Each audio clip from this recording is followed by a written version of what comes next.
Bienvenue dans ce nouveau numéro du Max Ciné. Que faire quand un bébé arrive soudainement dans votre vie alors que vous n'aviez rien demandé? La réponse avec notre film de la semaine, Bébé mode d'emploi. Au programme également notre rencontre exclusive avec Jamel Debbouze pour la sortie du DVD Made in Jamel, où il n'hésite pas à parodier quelques classiques du cinéma. Nous verrons également les autres films à ne pas rater dans les salles obscures, ainsi que les nouveautés DVD. Mais quels sont les films qui ont réussi leur démarrage au box-office ce mercredi? La réponse tout de suite.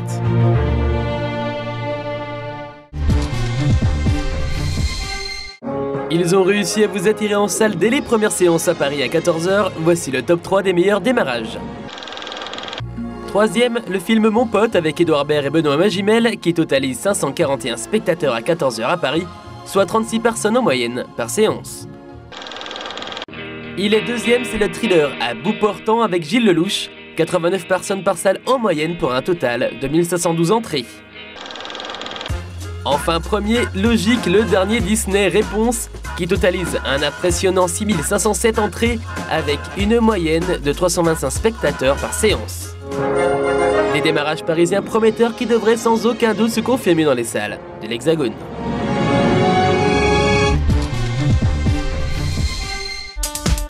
Que faire quand on obtient subitement la garde d'un bébé alors que rien nous y préparait? Réponse cette semaine avec Bébé mode d'emploi, une comédie hilarante avec Catherine Hegel et Josh Duhamel. Dans le film, Catherine Hegel et Josh Duhamel sont respectivement Holly et Eric, et ce n'est pas ce que l'on pourrait appeler des âmes sœurs. La seule chose que ces deux-là partagent en commun, leur filleule, la délicieuse petite Sophie. Mais lorsque les parents de Sophie meurent, ces deux-là vont devoir trouver un terrain d'entente pour vivre sous le même toit et s'occuper du bébé, ce qui n'est pas forcément facile tous les jours. J'adore les comédies romantiques. À chaque fois qu'il en sort une, je vais la voir au cinéma. Et j'ai adoré celle-là dès la lecture du scénario. Car, comment vous dire, elle est un peu mature. Tout le début de cette histoire commence par une tragédie, de la tristesse. Et par l'histoire de ces deux personnes qui se détestent, mais doivent s'entendre pour le bien d'un enfant et faire de leur mieux pour rendre cet enfant heureux.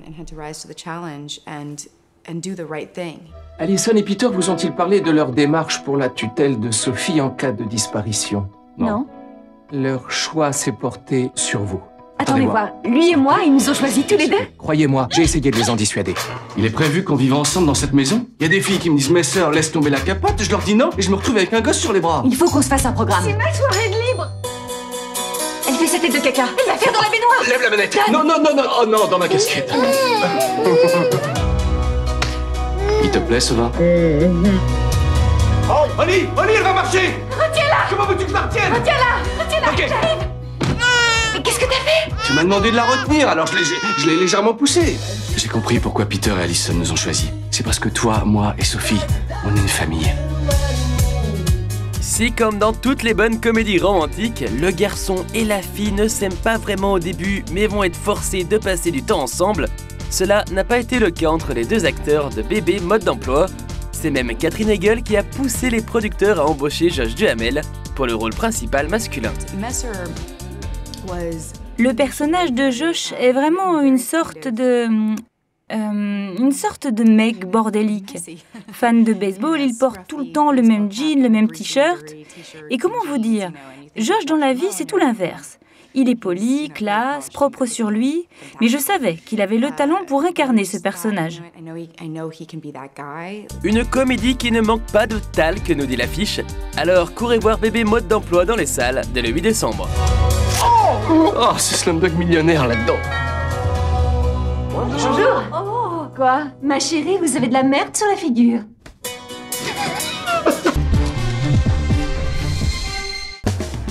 Rendez-vous au Jamel Comedy Club à Paris avec le maître des lieux, Jamel Debbouze lui-même. L'acteur nous a donné rendez-vous pour parler de son nouveau DVD Made in Jamel. Un cocktail de parodie et de délire à consommer sans modération avec des invités prestigieux comme Gad Elmaleh, Elie Semoun, Florence Foresti ou encore Didier Bourdon.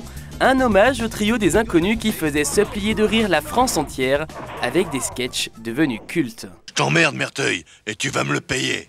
Pauvre sot, vous n'êtes digne que de mon indifférence. On a été inspiré par ces gens, ils nous ont fait hurler de rire. Et évidemment, si on pouvait toucher du doigt, tu vois, un peu ce qu'ils ont fait, tu vois. Si on peut recréer ce qu'ils nous ont filé, on est ravis. Mais évidemment, on n'a pas cette prétention. C'est vrai qu'on s'est beaucoup inspiré d'eux.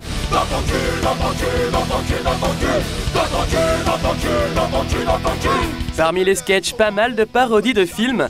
Manon Dessources devient La Source à Manon avec Audrey Lamy à la place d'Emmanuel Béard. Ou encore High School Musical devient Low School Musical avec Jamel à la place de Zac Efron. Vous mangerez des pâtes, vous voterez à droite, vous fumerez du crack. Vous autres, vous allez aller dans le... Vous quand vous allez... Nique ta mère. Vous êtes nuls, vous les derniers de la classe. Arrête de crâner juste parce que tu passes. Vous les derniers, vous êtes même pas cap. De dire combien ça fait 4 x 4.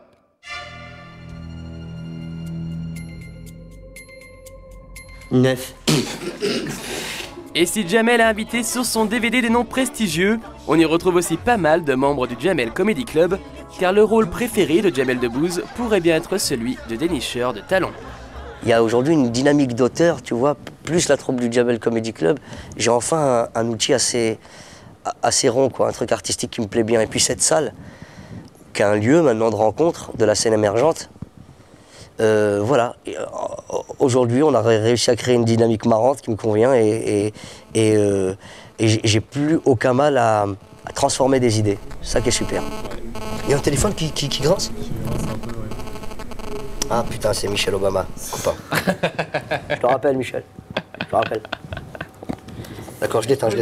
Ouais, I call you back, quoi. Elle comprend le français. Michelle Obama, donc. Ça, c'est un scoop. Oui, Michel m'appelle de temps en temps, parce que peut-être conseil de botaniste. Tu sais qu'elle a un petit jardin, un petit carré, bon, on parle botanique. Parle botanique, ouais. Que ce soit la jardinerie ou la parodie, votre antidépresseur de l'hiver s'appelle Made in Jamel et c'est déjà dans les bacs.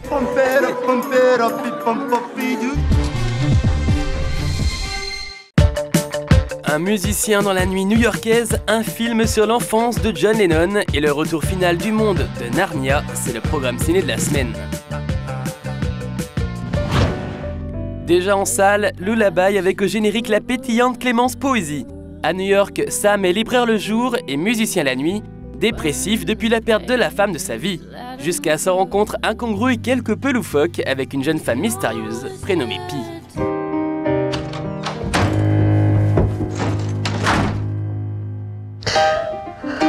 I'm Sam. I'm not sure I caught your name. Hi, like the number. Your name is 3.141 something? No, just Pi. On passe à un autre musicien de légende cette fois-ci puisqu'il s'agit de John Lennon, l'un des Beatles.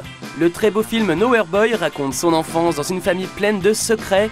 Élevé par sa tante Mimi, jouée par Christine Scott Thomas, le jeune John va hériter de sa mère d'un don précieux, la musique. Un jeune homme tourmenté qui trouve enfin sa voix. Dans le rôle de John Lennon, on retrouve l'incroyable Aaron Johnson, remarqué dans Kick-Ass. I'm gonna start a rock and roll group. You've been picked to be in my band. We don't know how to play. You don't have to know. What's important is I've chosen you. I'm John. Paul. Come on, your little friends here. It's my Buddy Holly look. Good. Are we ready to do this, boys? If we're gonna do this, we should write our own stuff. I write stuff. Not songs, more poetry, you know. Add a tune to that and you got a song.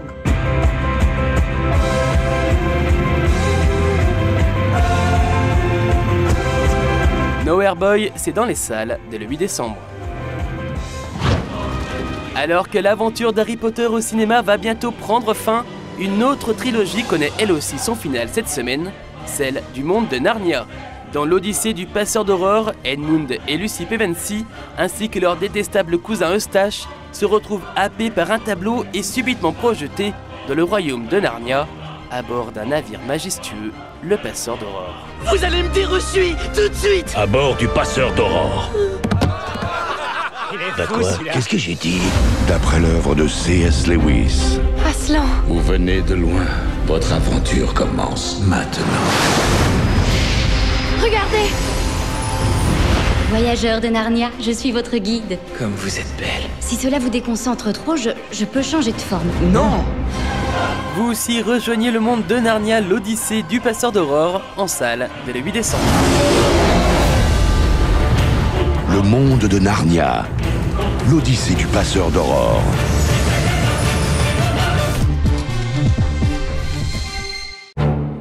Vous avez raté ces films ou ces séries en salle ou à la télévision, il est grand temps de vous rattraper en DVD. On commence par le DVD de la série anglaise Merlin qui cartonne actuellement sur Énergie 12. Elle retrace l'histoire de Merlin l'Enchanteur, avec charme, simplicité et panache, ce qui lui donne vraiment une identité forte dans un genre très largement dominé par les Américains. Tu m'avais dit que je ne te reverrais jamais. Je ne suis pas là pour moi, mais pour Arthur. Tu es responsable du chemin d'Arthur. Tu m'as bien fait comprendre que tu ne réglais pas ton pas sur le mien. Vous ne souhaitez pas la victoire de Sigan, vous n'êtes pas méchant. Au moins Sigan sait à quel camp il est fidèle. Tu as montré que toi, tu ne le sais pas. Vous allez laisser périr Camelot? Je n'ai pas dit cela. Alors vous allez m'aider. Les DVD de cette seconde saison, toujours pleines d'aventures, sont l'occasion de faire évoluer les personnages. En bonus, plongez dans le processus de fabrication de cette série événement. On continue avec les DVD de la série Sanctuary. Sanctuary a commencé comme une web-série. Le succès aidant, elle est devenue une série diffusée à la télé, notamment sur Énergie 12. Elle raconte l'histoire de la traque de créatures fantastiques disséminées dans la nature. Traque pacifique puisque le but est de leur venir en aide et de faire avancer la recherche. Plein de bonus pour ce coffret DVD, notamment un bêtisier. On poursuit avec le DVD de Predator. Royce, un mercenaire, se retrouve obligé de mener un groupe de combattants d'élite sur une planète étrangère. Ils vont vite comprendre qu'ils ont été rassemblés pour servir de gibier. Un Spetsnaz du groupe ALF contre le terrorisme russe. Un homme de main de Léos Zetas, un cartel mexicain de la drogue. Un membre du RUF. Un escadron de la mort au Sierra Leone. Un Yakuza de la famille Nagawakai. Et l'homme le plus recherché par le FBI. Et lui. Tous ces mecs sont des tueurs. Lui, il est pas des nôtres. Comment ça, pas des nôtres? Je crois qu'on a forcément été choisis. Cette histoire vous rappelle quelque chose? Normal, c'est une relecture du Predator de 87 avec Schwarzenegger, remplacé ici par le plus délicat Adrian Brody. Voilà, le Max Ciné, c'est terminé pour cette semaine. Salut. Merci beaucoup. À bientôt. On se retrouve la semaine prochaine avec plein de surprises, tout droit sorties du grand écran. C'est la classe. Ciao.